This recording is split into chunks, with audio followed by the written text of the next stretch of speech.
Hi, I'm Alyssa D. Sabatino, reporter at Canadian Underwriter and co-host of our podcast series, What's on Deck. I recently sat down with Brett McGregor from the Insurance Brokers Association of Canada to talk about what's on brokers' minds right now. We spoke about regional trends taking shape across Canada, the top takeaways from the 2025 federal budget, and how brokers are handling client conversations around market cycles, natural disasters, and insurance affordability issues.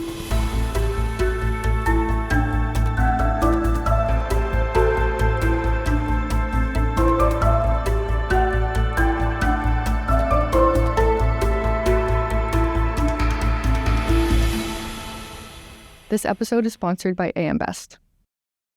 Today, Brett McGregor from IBAC will be giving his 2026 broker outlook, and will share some insights on how brokers are handling client conversations around issues such as market cycles and natural catastrophes. So just kind of starting off the top here, Brett, as we head into 2026, what would you say are some of the biggest issues on brokers' minds right now? First of all, thank you for having me. It's a pleasure to be here. I think when you look at the issues that are top of mind for brokers across the country, you have a mix of some regional issues and you have some national issues. So, if we look at a high level at some regional issues, in BC, you have a significant issue with capacity, especially around earthquake in areas like Lower Mainland BC and on Vancouver Island. In Alberta and Ontario, you're looking at some pretty major auto reforms coming up in the next year or two here. So lots of work being done on that to understand how that's going to impact customers and brokers. And then, across the country, I think we're seeing some auto theft issues. They were more concentrated in Ontario and the Atlantic provinces. And there's been lots of measures taken to improve that. And I think we're seeing some results of improvement, but I also think we're seeing a little bit of a shifting of the issue away from, it's coming under control or coming down in certain areas, but I think that the activity is moving to other areas. So those are some of the regional things. And then I think nationally, we're looking at issues like natural catastrophes. 2024 was, an awful year for natural catastrophes. I think it was close to $9 billion paid out. So far, touch wood, 2025 has been stronger as far as we're seeing less activity in that area. But, we're definitely seeing impacts from the natural catastrophes, both on, workloads of brokers and pricing issues. So, I think that those are some of the high level issues that are on brokers' minds. In addition to the commercial marketplace is, quite soft and quite challenging right now. And it's challenging in some ways that are especially difficult for brokers. It's not soft across the board. And brokers, I think, are struggling to find, or figure out which accounts should be going to market, which accounts could potentially be under attack, because it is fairly segment specific. So lots of issues for 2026 on brokers' minds. Speaking of 2026, I wanted to talk to you a bit about the federal budget. So that was just announced on November 4th. But in the budget, it pushed the Bank Act review to 2026 and then extended its sunset provisions to 2033. So these are the rules that prevent banks from selling insurance in branches. So I'm just wondering if you can give us some insights on what these delays mean for brokers. I think the changes that were announced in the budget that was tabled in Ottawa are really positive for the industry and for consumers. I'm actually in Ottawa right now. I've spent the last 2 days on Parliament Hill talking to MPs, talking to ministers, and talking to members of the bureaucracy in the finance department. And it's been really eye-opening for us to hear the conversations with them. And delaying the sunset clause for 7 years is a major thing. And so when we talked to them about the why, part of the why that they gave us was that brokers have been advocating on this issue for 40 years on Parliament Hill. And it's something we do every single year. And the message back from the MPs was that we've done a good job of educating the government on the risks to the consumers if Section 416 of the Bank Act isn't held up. So that was really rewarding. There's been a lot of work that's gone into that over decades with IBAC, and I think it's really important. So Section 416, as you mentioned, prevents banks from selling insurance in their branches and selling them at the time of granting credit. So that's really the issue that IBAC is concerned about is, we don't have an issue with banks selling insurance. That's not the thing. It's more, if you think about a first-time home buyer, a young couple, maybe they're kind of on the line of getting approved for that mortgage or not. And if in the office they're offered the home insurance to go on that home, maybe they think that they need to take that to better their chances of getting approved on the mortgage. So that's the consumer protection piece that we're wanting to maintain. We want to make sure that consumers aren't being subjected to tide selling or coercive sales tactics. So yeah, overall, that budget announcement was really, really well received. It provides stability for the market, knowing that that's not going to change for 2033.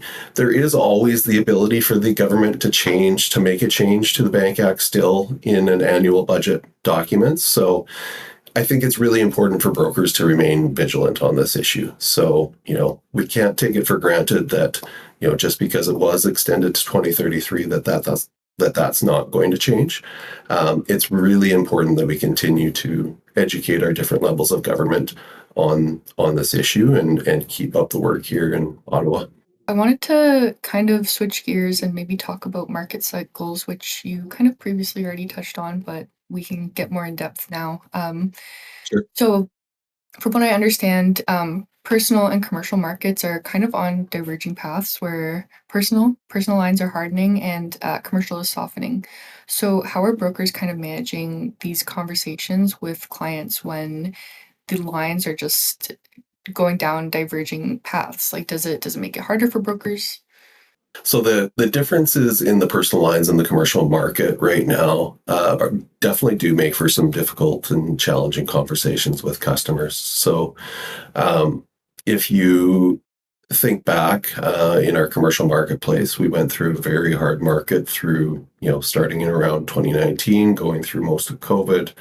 And we very quickly here at the end of 2024, start of 2025, flipped to a very soft market. So, just setting aside the differences between personal and commercial for a moment, those conversations are tough, right? Because we've had years of double-digit increases for some of those commercial customers, some of which were, greatly impacted by COVID. So you think about hospitality, restaurants, some of those risks were getting huge increases, and they were struggling for any revenue.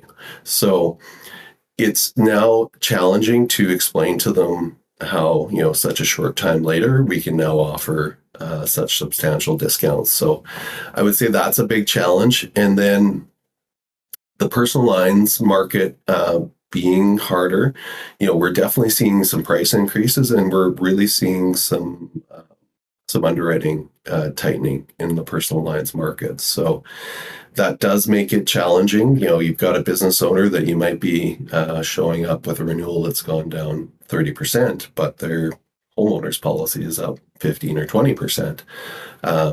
It is very tough to explain the difference between those two. And so I think brokers are doing their best to explain the different cycles that our market goes through. And, I think that the personal property and personal auto has been impacted by some of the NatCats, I think to a little bit greater extent than the commercial. So that's part of it, I believe. We also see an auto theft issue across the country. So that's definitely driving up personal auto rates. So there are some reasons that you can point to with customers around why that difference exists between commercial and personal lines, but it's a difficult thing to explain in a conversation to a customer who doesn't fully understand everything that's impacting the market. Are brokers kind of feeling more pressure from clients to justify rate increases or coverage changes right now? And how do they handle that? Brokers are for sure having issues with conversations to justify price increases to customers right now. Um, we've been in Ottawa for 2 days here. We've talked a lot about affordability. It's on the minds of Canadians. It's on the minds of politicians right now. Everyone is feeling the crunch of prices increasing. Tariffs are coming in. So, it is. It is definitely a top of mind issue. So, insurance is one of those purchases that you buy and nobody wants to use. So, when you see the price of it going up, and you've got all sorts of other cost pressures and everything else is increasing in your life, when you've got a product you don't want to use, you don't really want to see a big increase there. When clients are kind of facing these cost pressures, do you see them trying to make cuts to their insurance just to save in kind of their daily expenses, whether it's like dropping something from their home insurance or changing something on their business insurance? With the increases that we're seeing and some of the affordability challenges that are going on in the economy, we are certainly seeing customers who are looking for ways to make their insurance premiums cheaper. So, that's a broker's job at the end of the day to, review coverage with people, try to make sure we're finding the best price for them in the market, but also explaining the why of why some of these coverages are important. So, as much as possible, we're encouraging customers not to decrease their coverage. We don't think that's the answer. Because if you think about it, if someone's in a challenge, as far as the affordability of the product goes, they're probably also the people who can afford it least if something does go wrong. So we want to make sure that we've got those Canadians protected, and that they're making informed choices at the end of the day about their insurance protection. Again, kind of move topics along, and maybe we can talk a bit about natural catastrophes and climate change. Um, and so, as you kind of hinted at earlier, Canada experienced extreme natural catastrophe losses in 2024, close to 9 billion, as you mentioned. But comparatively, 2025 was comparatively calm, probably kind of like a return to normal. So how are personal lines brokers kind of managing client expectations when the market doesn't necessarily soften, even after a quieter year for catastrophes? The challenge with the market not softening after a little bit quieter year on the NatCat side, and explaining that to customers, it is difficult, but it's a conversation about insurance doesn't work based on 1 year terms, and pricing doesn't work based on just 1 year of results. So, insurance companies are taking a much longer time frame into account. And when you look at the trends over the past 4 or 5 years with Nat Cats and some of the average payouts, and compared to 20 years ago, it's just unbelievable how much it's increased over that time period. So one good year is definitely helpful. But we need to see that become a trend. And unfortunately, the trend so far has pointed towards climate change is impacting the severity and the frequency of these huge weather-related incidents and wildfires. On that point, I mean, the industry certainly wants clients to kind of build resiliency into their properties, but when it comes to kind of personal lines clients, in your experience, who's typically starting that discussion about resiliency? Is it the broker or the client? In my experience, the discussion about resiliency when it comes to people's homes starts with the broker typically. Ideally, it's a two-way conversation, and both parties are sort of bringing it up and bringing it to the table. But I think for brokers, it's up to us to help educate our customers on the things that they can do to make their home more resilient and the potential benefits to doing that. I think that we are seeing that hardening in the personal lines market. And so the more you can do to prevent or reduce a claim from happening, uh, the better off you're going to be. So, I think the conversations about simple things like extending downspouts further away from homes with a basement. And when you're choosing a building material, choosing something that is more hail resistant, moving away from vinyl siding if we can. Those things are all decisions that are being made, as people are renovating their homes or updating or whatever. So I think it's important for brokers to educate customers about the potential impacts and benefits of making some of those decisions. When brokers talk to clients about climate change, what are your clients telling you about their priorities? When we're talking to customers about climate change and having that conversation about trying to make their homes more resilient, I think the customers are really focused on what the impact is going to be for them financially. So, you know, some of these upgrades are not cheap. And so if you need to put a new roof on your home, choosing hail resistant shingles is a great option, but there is typically a higher cost with some of those things. So I think at the end of the day, right now, everyone is focused on their bottom line personally. And so I think they're wanting to understand the impact. And so I think the more the brokers can do to explain the benefits, both insurance premium wise, but also, just the fact of not having an insurance claim is really beneficial to them financially as well.